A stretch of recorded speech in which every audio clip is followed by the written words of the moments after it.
Hey guys, and welcome back to the J-Tour channel. And in today's video, it's obviously a Chelsea related news video. Today we're going to be talking about two topics only today. The first one will be the Tomori rumours to go into AC Milan permanently, as yep, they want him on a permanent deal. No surprises there.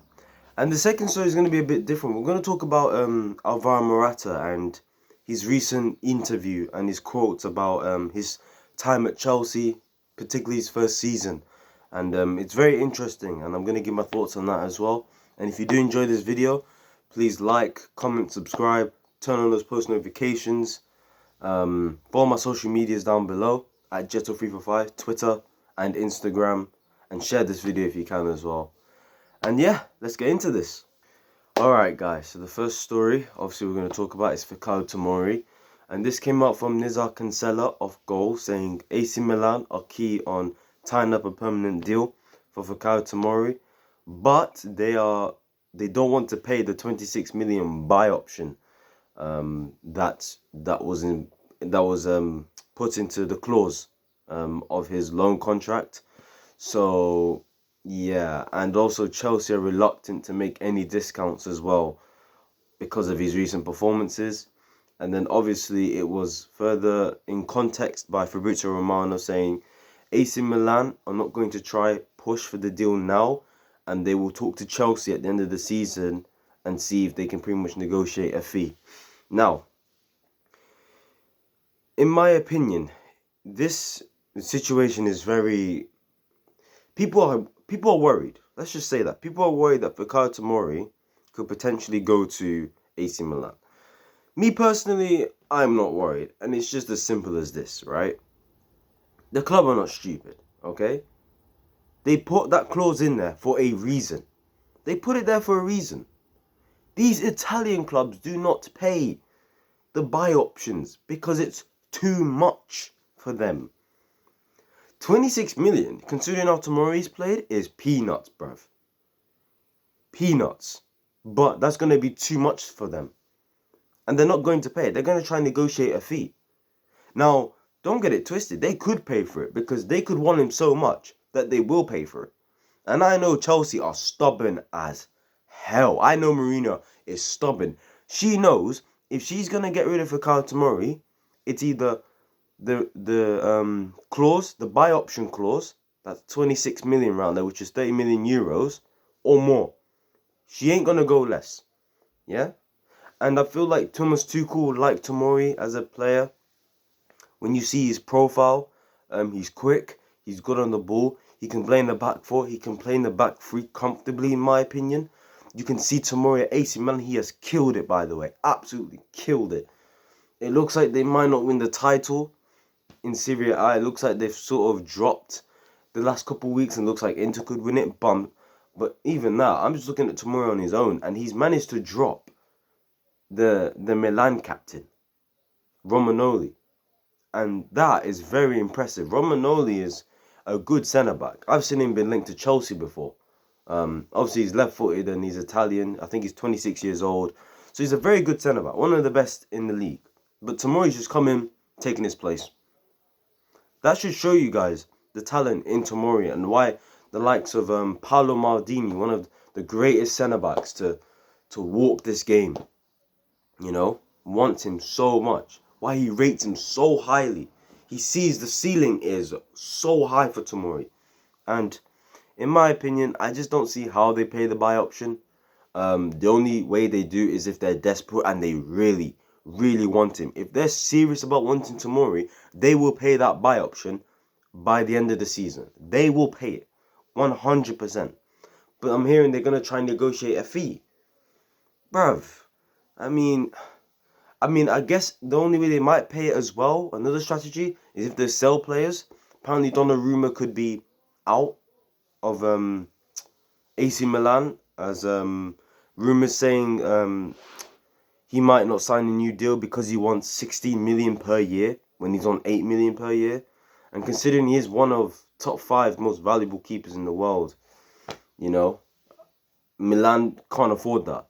So they might use maybe some of the money they've made from him to go into the Tomori deal, or they might sell a couple players like Kessie could be up for the summer, or I don't know, someone like maybe Romanoli. Um, I'm not quite sure, but there are a couple talented players at Milan that could go in the summer just to fund the Tomori deal.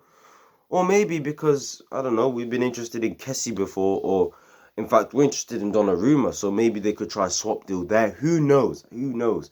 Milan, at the end of the day, they're going to try pay, well, not try pay, they're going to try negotiate a fee for Tomori. I just think he's going to come back to Chelsea and he'll be in the preseason. Thomas Tuchel's going to be impressed and he's going to keep him.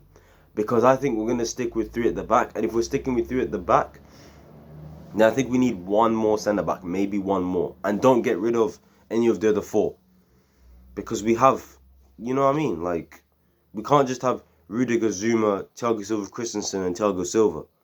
That for me is not enough. If we're gonna play a back three, for me we need at least one more centre back, in my opinion. Don't know what you guys think of that, but for me we do, and Tomori is that guy for me.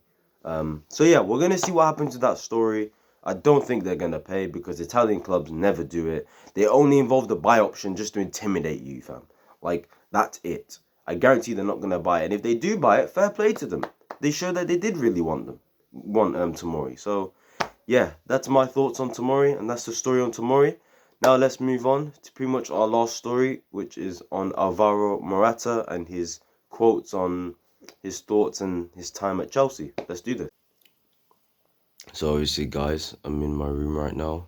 I tried to show the quotes on screen, but technical difficulties, it's too blurry. So I'm just going to read it out for you guys, and then in the next clip, you'll get my thoughts. So yeah, let me just read it out. So Morata said, "I've never had depression, and I hope I never do, but I came close.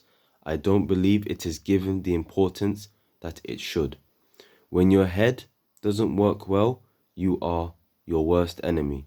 During those times, it doesn't matter what you do, you are always fighting against yourself. Depression is an illness just like breaking your ankle. Just as we train at the gym or on the pitch to improve our technique and our tactical abilities, I believe in the mind is something you also have to train. You have to be ready, and that seeing a psychologist helps you a lot. Even for my generation in recent years, it wasn't seen as something normal to see a psychologist, but inevitably, sorry, it has to be something normal. Today, it is more common, and there will be a day when it will become compulsory. There are people that go through difficult times. Had I had a professional close to me during my time at Chelsea, I think it would have gone a lot better." So yeah, those are the quotes that Morata said on his time at Chelsea and nearly having depression. So yeah. Next clip, get my thoughts. Hi, Pasjet.